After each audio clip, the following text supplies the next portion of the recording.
Yo, Tony D back with some mega micro review action. Totally love doing these. Maybe give you a little insight to a book you're not sure about, or maybe you're on the fence, that type of thing. So let's get into it, man. We got Incredible Hulk 27. This whole series, and it started off really good for me, but it started to fizzle as we go on. It feels like the direction is I just don't feel like it's there. But this issue right here, I'm going to let you know, this is a standalone issue. It really is. And it has a little mysterious vibe to it that I really enjoyed. And it's one of those where I'm not going to let you know what it is, but it's one of those where you're like, oh, wow, that's what was really going on. So if you're just looking to kind of, wet your beak with some Incredible Hulk, this is a good one to get. It's a standalone story. As far as the rest of the series goes, it really doesn't matter, in my opinion, with it connecting to that. But this whole vibe, it does have a horror vibe to it. So if you're in the horror and you like the Hulk, or you're just, you're on the fence about the Hulk, this is a good one to, I don't know, get your feet wet. You know what I'm saying? It shows a little human side to the Hulk as well. He's very conflicted with being a monster and being a hero, and there's a lot of that push-pull going on in this issue. So it's a good little thing to jump on. The Ultimate, starting to fizzle for me. This is one where the series, it's almost like it's just going along for the ride just until the maker, the main villain, is released from. They have him in this time bubble. I don't know how else to put it, but he's on the sideline until a certain amount of time passes. And the Ultimates book is really, it's just not connecting with me the way the old Ultimates did. But you do have a first appearance. If you're into keys, you have the first appearance of the Ultimate Quicksilver and Scarlet Witch. They give a little history. This issue on its own wasn't too bad. There's some action. Camp is really writing Captain America very well. I believe in this issue, he shows a lot of his tactical experience, because they do fight these two. They're not totally good guys, so you're getting some action. As far as like a one-shot, I would say, yeah, if you want to jump in and check out the Ultimates, I think this would be a good one because it's a key issue. I don't get too deep on, is it a key, is it not a key, but it's kind of cool to get a first appearance. It's not a bad thing to have in your collection. I'm always trying to look for the positive in my books because I just want to be a positive person. But if something is fizzling, I'll let you know. But I can find good in probably the very worst comic out there, man. Let me know what's the worst comic you've ever read or experienced. I'll put it on the channel, and that'd be an interesting review. So there it is. There's a challenge. Send me something that sucks, and Tony D will get on it. Very interesting. Pick this up. Totally love Mandrake, the artist. He does the pencils. John Ostrander, he's a good writer. I've read some of his stuff. I can't think anything offhand, but as far as this issue goes, it's 1992, so we're getting in that 90s era. This is actually a glow-in-the-dark cover. It's kind of fun. I couldn't get a shot of it glowing in the dark, obviously, but it does. It's just the skeleton that you see. So I thought that was kind of cool, man. It's kind of cool to have something gimmicky in your collection. The story, though, with the Spectre is, okay, there's an entity called the Presence in the DC universe, and that's like God. And it created the Spectre to deliver vengeance. Well, the Spectre needed a human vessel to balance it out. That's kind of hard to explain, but, you know, do a little research. You'll find out. So I thought this issue is really thought-provoking. The kid has a skull, crossbones shaved into his head. So in this issue, Corrigan, he is the vessel for the spirit. He is the traditional vessel for the spirit in canon. And he's visiting somebody. They're on their deathbed. And he's wanting to get some information from him. He's doing some searching. That's totally cool. Mandrake's a great artist. If anything, it's worth the artwork. He's doing a little searching with this. And he's not a good person. He's a criminal. These guys right here try to shoot Corrigan. And this is typical Spectre type action where it's kind of hard to describe his power set, how he delivers vengeance, but it's like a madness type. They really do convey the canon type experience with the Spectre, and it gets brutal. So if you're into really graphic, mature, it's totally there. But it's very thought-provoking with an entity that powerful. He wants to get down to the truth of how he perished, and this character plays a big role in that. And what was really fascinating was he goes into his mind. So when he's in the guy's mind, he's vulnerable, which I thought was very interesting. As powerful as a Spectre, there has to be some kind of weakness or vulnerability. And with the human part of it, I think that's where that comes from. So it was very interesting that he was vulnerable in this person's mind. And the person in his mind is like, rises up and he's like, hey, you're on my turf. But the Spectre, like, look at that great artwork. He gets his answers in this issue. If you're into the Spectre, for me, he's OG. And when I say OG, the old JSA, I love the old JSA, by the way. I'm totally into old characters, even Golden Age. I don't care. I love all comics. I love modern too. I love the current stuff. It's all there. It's all good. But if you're into the OG characters, I mean, it's 1992. It's a little ways back, but this is a very good offering. I thought the artwork really matched up with the writing. Mandrake's a good artist for the Spectre, but it's a great read. I totally enjoyed it. I would recommend it highly. The Dark Knight, this one is such an enigma to me. It's sent me down a rabbit hole, not a bad rabbit hole. I'm enjoying it. The writer DeMatteis, hope I'm saying that right. And the artist Staton was really intriguing because at first I read some good things about it and I did a bunch of reviews on some of the Legends of the Dark Knight books that I totally love them. And I was looking at this one and just the artwork gave me a false sense of, well, this is going to be like a goofy cartoony type thing. I was totally wrong. The artwork gives you a false sense of security, and the Joker really is brutal in this. And the research I did was that this was pitched to the DC editors. Can't remember who the editor was, but they denied it because it was too similar to The Killing Joke. Now, I don't know about that, but as far as darkness, it matches it. It really does.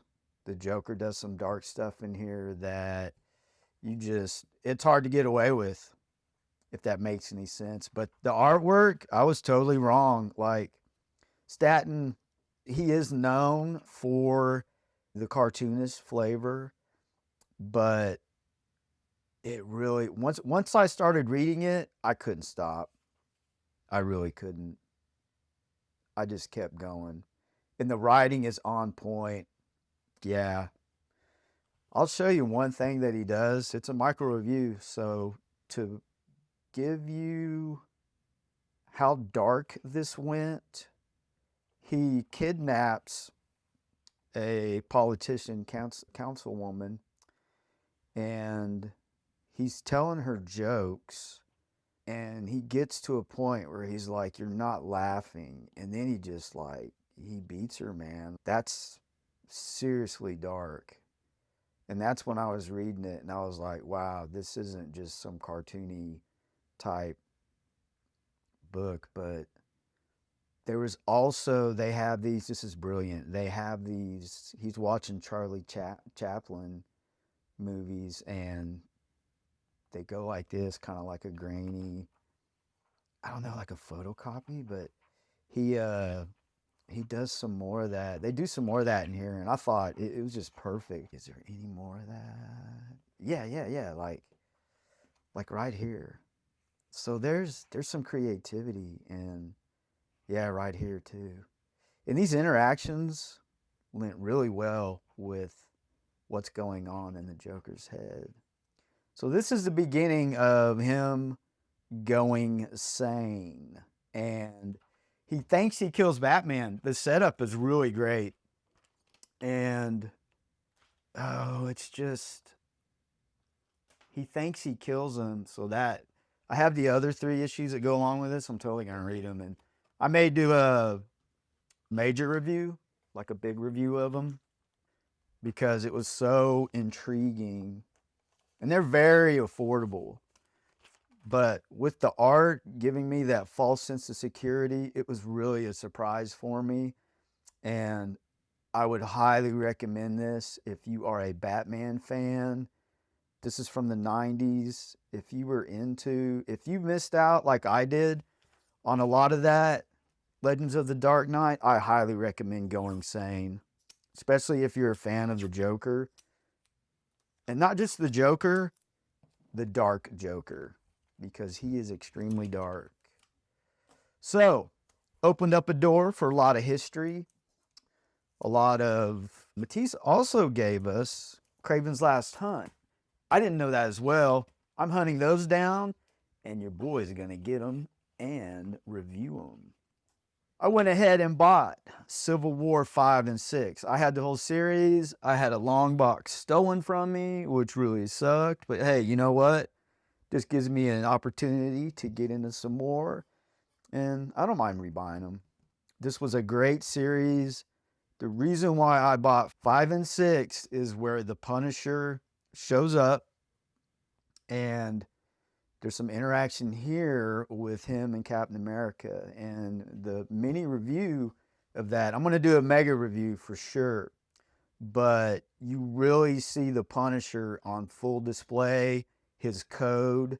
He saves Spider-Man in this one, and he joins the resistance against the signing up, where you have to sign up if you have superpowers. But here's the thing, Punisher doesn't have superpowers, so he really doesn't have to sign up. I mean, but I don't know if Vigilante encompassed that or not. Like, see, I'll have to research it again. But it was a great reread. McNiven's art is on point. I'll give you the micro review touch of where we see our guy, the Punisher. So Spider-Man in this issue, first he was on side of the signing up if you have superpowers, and he unmasked himself, which has turned into a total bad thing. And Iron Man kind of threatens him with it a little bit there, but Spider-Man gets away from Iron Man, and he's running. He is totally running. So they're also enlisting villains. So the villains are starting to intermingle with the heroes, and it's just not good. So we see our guy, the Punisher. You have Jack-O-Lantern, and I believe it's a Jester, kind of like some Z-list type dudes. But Spider-Man's so worn down, they're having their way. McNiven, great paneling. But to give you the intro of our guy, they have him. And the Punisher just does what the Punisher does. Bam, bam. And what a great shot where he sees the skull. So the Punisher saves Spider-Man. And he shows up. Oh, dude, love the shadow in the doorway. And this is a guy with no superpowers. So he saves our guy there. So this starts off where he joins their group. And in 6, he has the training where he can infiltrate the Fantastic Four's tower. And the reason why they need to do that is they need to get information on a prison where they're holding the people that did not register. I'll give you a little shot of the Punisher doing this thing. Yeah. When I first read this, I was just enamored of just how the Punisher and his interaction, and with the Punisher not having superpowers, it's just, he's a great vigilante. So he gets into it with, I'll show it to you where it really gets to a point of, with the Punisher doesn't compromise, and this is where it's at, where you have a couple of little D-listers wanting to join up. They're criminals, and just that red, and like the Punisher, he even says what after he does it. And I totally believe, like when you read that, it's like, yeah, that's what the Punisher would say. And he has it out with Captain America, and he won't fight back. He tells him, you know, not you. He has a code, and he doesn't waver. It's a great read. If you're a Punisher fan, this is must-haves. And I'll probably do a bigger review on that. It's so worthy. Just the Punisher, you know, interacting in that story arc of the universe. Like, when this came out, it was such a great read because you're to that point where maybe something does need to be done with superhumans. It kind of brings heroes to the real world, more or less. It's probably something that would be done. Like, if you think about it, they wouldn't let people run around unchecked like that. Totally love Civil War. Didn't get into the second one. If you did and you liked it, let me know. I haven't read it. I don't know. I feel like they try to catch lightning in a bottle again when they do some things like that. But yeah, the Punisher, that's my guy. This has been all over my channel. I bought 3 copies. Giveaway be coming up. This is the micro review. So, Richard Parker is wearing the Pico suit. And I'll give it to you right here. The last issue we left off, Richard Parker is in a bad way. He was confronted with the Kingpin. Kingpin is very powerful in this universe. He has a lot of bullseye characters. I think that's kind of cool, but so he's scared. He doesn't know what to do. And the suit asks him, hey, you want me to take over? He's like, yeah. And this is where we get our intro to the Ultimate Venom. That is why I bought 3 copies. I'd like to have 2, give 1 away. So he totally goes Venom. I was wondering if he would look like Venom, and sure enough. And now I'm wondering, why or how would he have knowledge of the main universe's Venom? I don't think that would be possible in the Ultimate Universe. Maybe not, but maybe he's going full monster like that to strike fear into. I think that's the purpose of it. But he kills people, man. He's a total vicious. Yeah, he ain't playing around. Totally love this intro of it. That's why I got so many copies, man. I totally love this. It's that dark vibe that your boy likes. Now, here's the interesting part. Is the suit evil? Will it get evil? So we're going to go back to issue 12. And when I saw this was like a big holiday issue, and I was like, man, I wasn't digging it. I don't like issues like this unless it has some kind of purpose, and it really did towards the end. Hickman totally threw a curveball. So, Peter Parker has been, to give you some context, Peter Parker has been kidnapped, and they don't know it yet. But the suit knows, and it's been instructed to protect Mary Jane and his family. And she's like, hey, what's going on? You're acting weird. And the suit kind of reveals a little bit there. And she's like, you're not Peter. And where is what have you done? And you get this shot right here. Now, this tells me a lot, and I'm going to get into this a little bit, a little in depth. She's questioning the suit, like, you know, where is he? She's starting to panic. And she's like, say something. And he just says, Merry Christmas, with his eyes dark. I believe this is foreshadowing that this AI, this Pico suit, is not what we really think. This issue right here, I believe, tells us that we're in for some kind of twist somewhere down the road. But I mean, look at it. If you're reading this, if you felt the same way, let me know. But issue 12, it's where I got the foreshadowing. 19, love it. I'm giving 19 the gerb. So I will think of a way to give away one of my 19. Totally love it. I almost want to have another 12. So I'll do that if I'm speculating on something. I'll buy multiple copies. There's a lot of things like Absolute Batman. I wish I bought 10 of those. I mean, I don't know why. I'm a horrible comic book seller because I don't want to get rid of things, but I think those are going for like $25 a pop. But man, you never know. You don't get too involved in that if you're new to the comic books, because it'll ruin it for you for sure. I'm also going to give, I'll give it the no, I'm going to give it the gerb. We'll give issue 12 the gerb. I'm really curious what y'all think about that issue 12.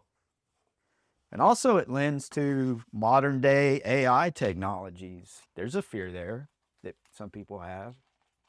I don't feel that way. We're in control. That's just it, right? A false sense of control is where it all goes downhill. But I totally love comics, man. Like, I say it all the time at the comic shop. Now is a great time to be a comic book reader. Get in there, find something.